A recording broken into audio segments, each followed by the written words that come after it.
house calls. PGSGoldandCoin.com or 888-416-2701. That's PGSGoldandCoin.com or 888-416-2701. PGS. When it comes to your valuables, they're the best. Tell him AM 560 sent you. Okay, some good news during a challenging time for everybody, and this could really help. You may know hundreds of thousands of people have already made the switch to Medi-Share, which is the affordable alternative to health insurance. And with so many people looking at how they pay for healthcare right now, seeing premiums going up or the cost of COBRA plans, Medi-Share has extended their special offer, and a lot of people have taken advantage of it. Simply apply by September 30th, and they will waive your new member fee. That's $170 savings. And of course, that's just a start. The typical family saves $500 a month after making the switch. Medi-Share is a Christian community that shares each other's healthcare costs, and it's worked beautifully for decades. I'll give you the number here in a second, and if you call, you can get a price within 2 minutes. Just tell them the promo code SHARE to get your additional savings. Here it is. Call 844-57-BIBLE. That's 844-57-BIBLE. 844-57-BIBLE. Listen to AM 560, The Answer, online at 560theanswer.com, on the AM 560 mobile app, and your Alexa-powered smart speaker, on TuneIn, iHeart, and radio.com. 7:36. Time to call Permaseal, 800-421-SEAL. In our Team Hochberg Traffic Center, in for Jim, Paul Bodenloss. Traffic remaining solid on the Bishop Ford outbound between Sibley and 159th. They have the two right lanes blocked from an earlier crash. The inbound side pretty heavy as well between 8094 and 159th. On the Dan Ryan heading inbound, it's pretty heavy in the express from 51st to the Stevenson. Local lanes heavy from the Stevenson to Roosevelt. Also on the Stevenson inbound, that's heavy between Ashland and the Dan Ryan with that ramp construction. Also 55 heading northbound, a little sluggish between River and Blodgett because of the ongoing construction. Inbound Eisenhower slows between Manheim and Des Plaines, and the Kennedy inbound a little slow between Canfield and Lawrence and between Chicago and the Byrne interchange. That's traffic. I'm Paul Bodenloss on AM 560, The Answer. Chicago's Morning Answer continues next.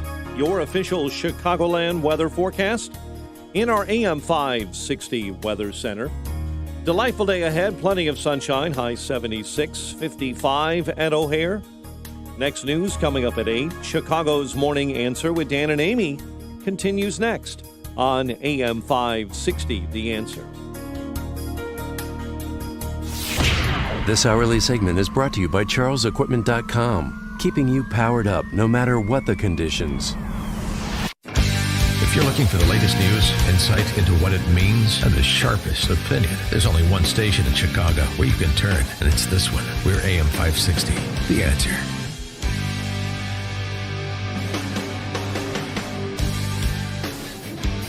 Good morning, Dan and Amy. Before he was in North Carolina this weekend, he was in Minnesota. That's President Trump rallying the faithful and delivering, I think, a pretty good one-sentence summation on the choice come November 3rd. I'm your wall between the American dream and chaos. And more chaos is sure to ensue with the passing of Ruth Bader Ginsburg and President Trump's commitment to advance a nominee this week, a female, he said, in North Carolina, and McConnell's commitment to take it up for a floor vote. I think was fired. In both the 2016 and the 2018 elections, the American people chose a president and a Senate majority, united in their commitment to selecting nominees who believe in applying the Constitution as written, right?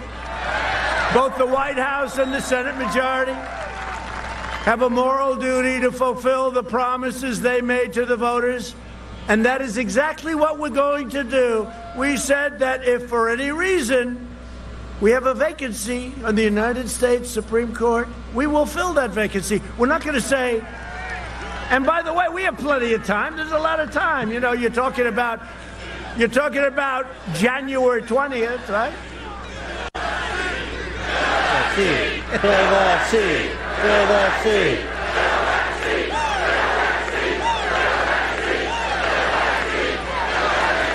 citizens of every race, color, religion, and creed. I will be putting forth a nominee next week.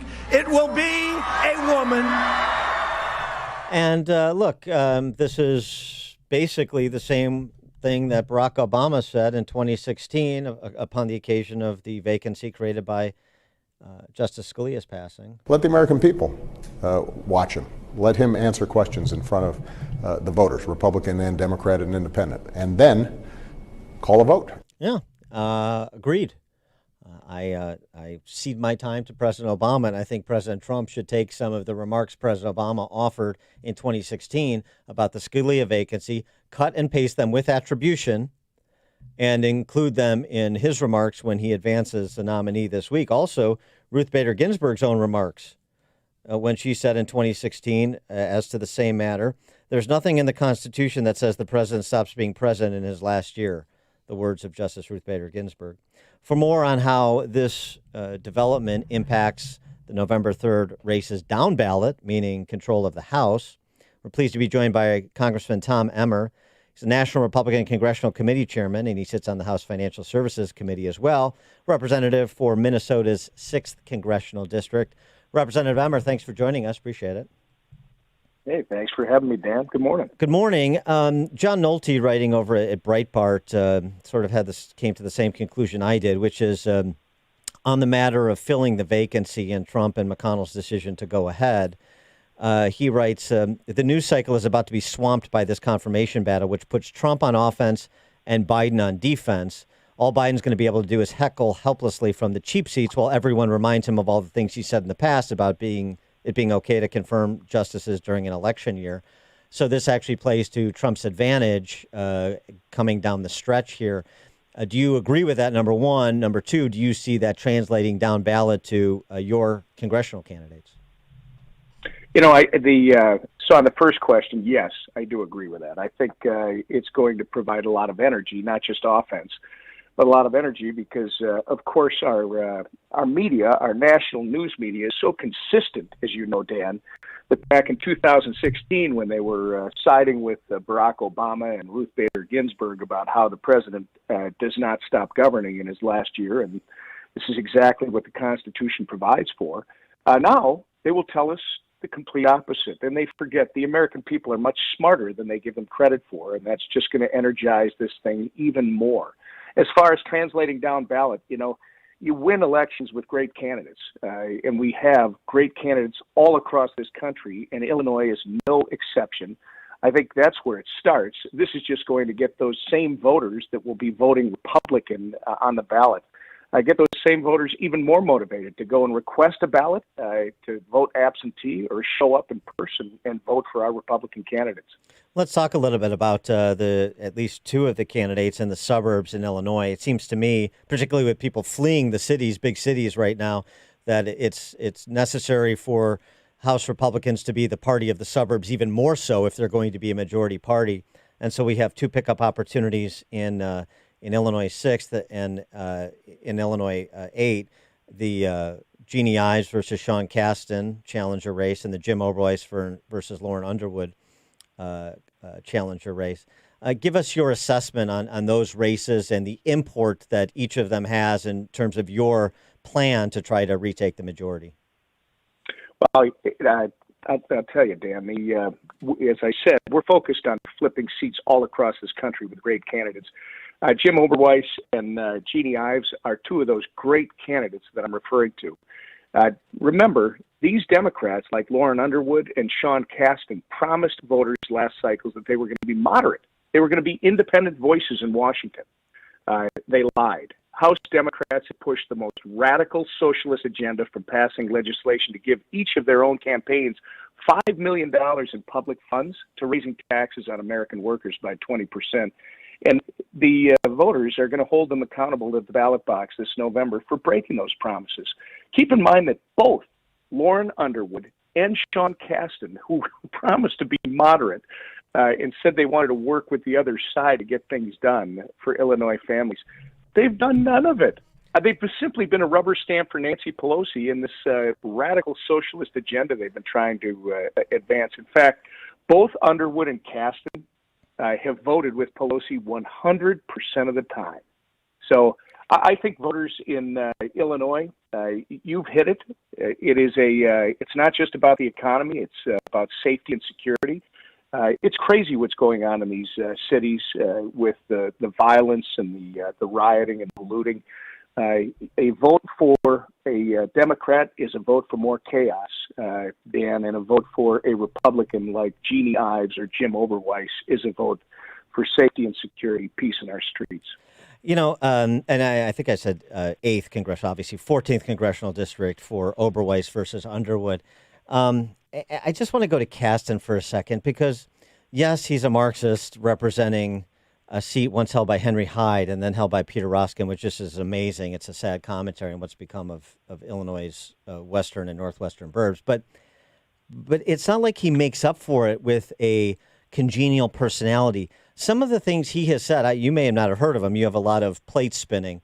But some of what he said in the last 3 weeks on Zoom calls is just remarkable. The disdain he has for anybody who disagrees with him, the things he says, including this when he was asked by a constituent how he's going to get Mitch McConnell to take up his Green New Deal proposal. I'm just wondering what's your thinking on how you're going to get your bill passed or other bills? Well, look, I mean, I guess first I think we need to acknowledge the tragedy. That to describe legislation that is scientifically informed, that is revenue neutral, that makes U.S. businesses more competitive, that uses market forces as this massive lever of capitalism to bring clean energy forward, that would generate massive amounts of investment. We simply take it for granted that in the Mitch McConnell-led Senate it will never even come up for a vote. That speaks volumes about the character of Mitch McConnell, right? I mean, as I joked with some friends, they said, what would you do? It certainly does. Well, I spoke with some friends, and they said, what are you going to do to get McConnell to take this up? And I said, no, we'll throw in a provision that everybody gets a gun, and we'll say some mean things about gay people.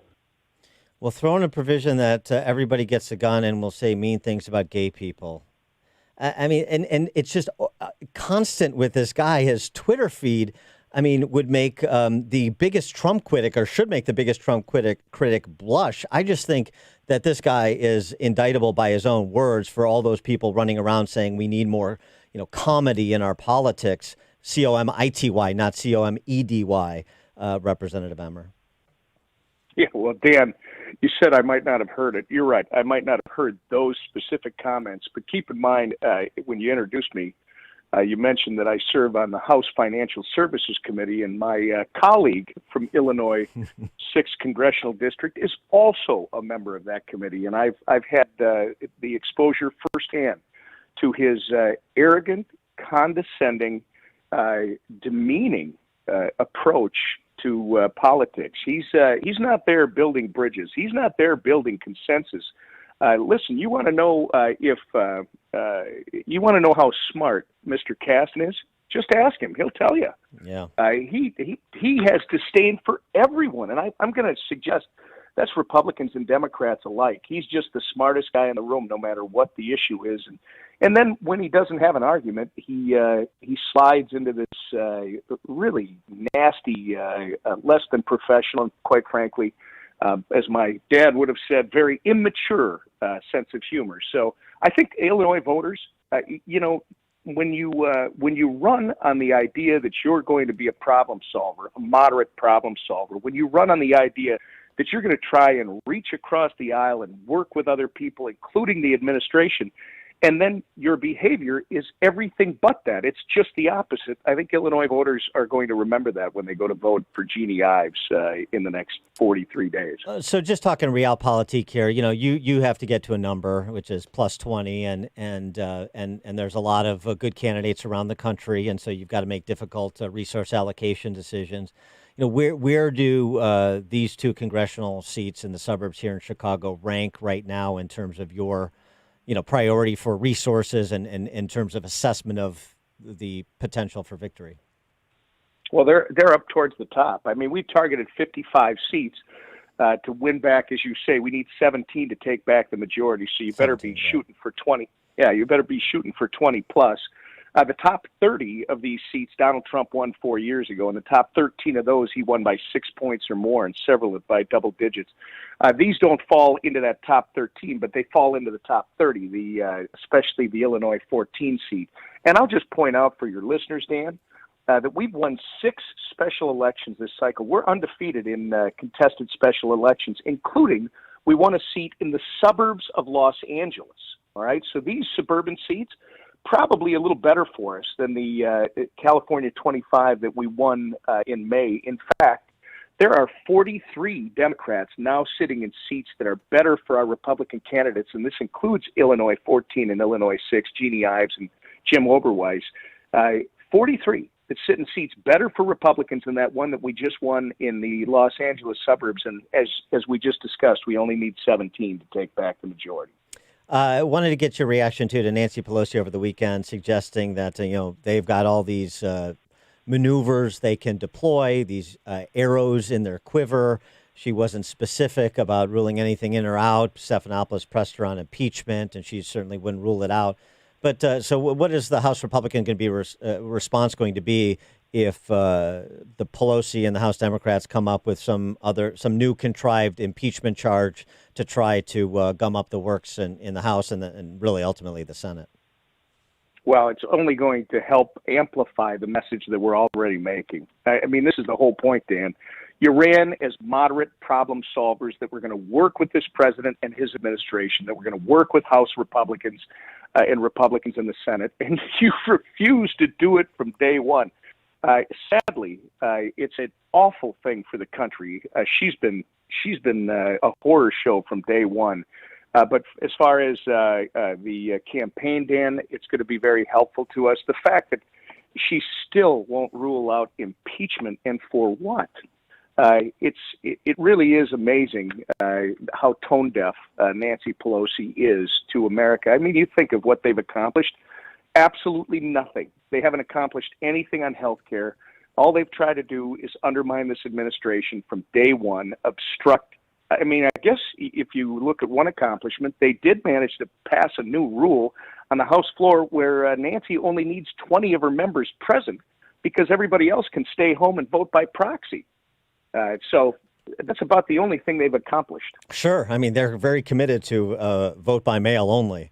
Maybe one thing that Republicans can do, House Republicans, maybe invite that salon owner, that East salon owner from Nancy Pelosi's district, to move to a Republican district where her business won't be torn asunder by her representative. Maybe that just as an olive branch to regular Americans out there, even in San Francisco. How sad is that? I mean, you're right. Regular Americans. This is what makes them disgusted with their politicians, their elected officials, is when the elected official like Nancy Pelosi has one set of standards for her constituents. You can't go into the office, you can't work, you can't make a living, you got to wear a mask, you got to do this, you got to do that. And then she has a completely different standard for herself. She doesn't have to follow any of the same rules. This is what is going to create the energy, not just the Supreme Court slot.